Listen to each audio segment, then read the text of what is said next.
You've swallowed the pills, you've gone to physical therapy, yet that stubborn ache in your back or neck just won't quit.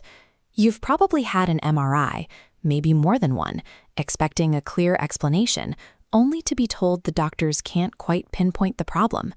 This failure to find an answer usually stems from a specific limitation in routine back exams, which often overlook the most common sources of pain. When our spine hurts, we naturally trust magnetic resonance imaging, the MRI, to show us why. But these scans can be misleading. An image might reveal severe disc bulges and heavy degeneration in a patient who feels absolutely fine. Conversely, your scan might show only mild wear and tear, or even look perfectly normal, while you are dealing with daily, debilitating stiffness. This diagram helps explain that disconnect.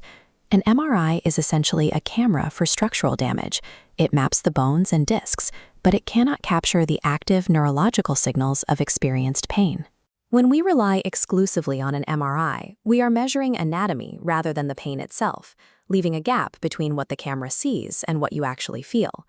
To find what the imaging misses, we have to look past the well-known spinal discs in the front of your spine and examine the machinery hidden in the back.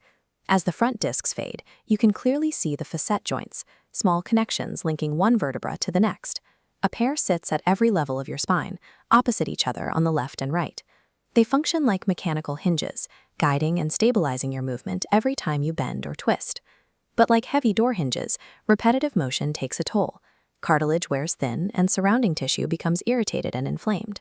When that structural degradation happens, the joint breaks down, acting much like a bad knee or hip to become a constant generator of localized pain.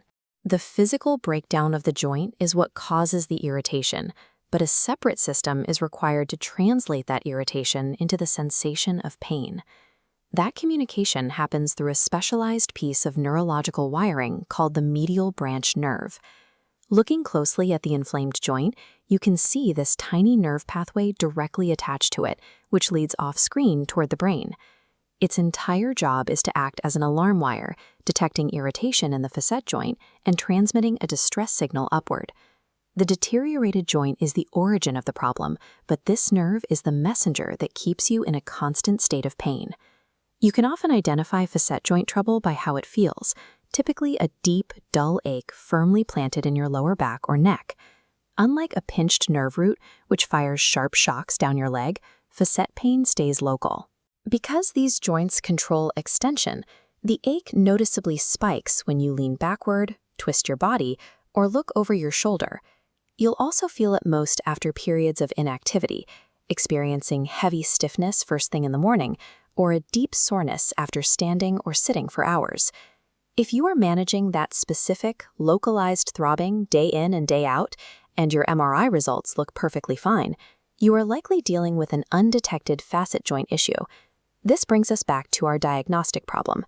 If a scan can't measure the pain, and these nerves are too small to evaluate on an image, we need a different method to prove they are the cause. We do this through a clinical diagnosis. This means we stop relying purely on pictures and start matching your daily symptoms with highly targeted physical testing.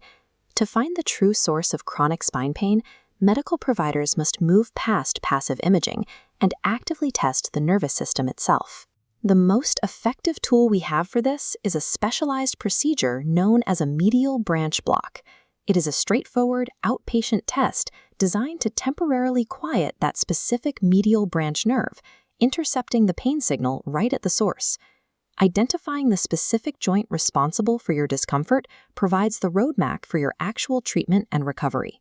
In the next episode, we will break down exactly how the medial branch block works to confirm your diagnosis and unlock the path forward.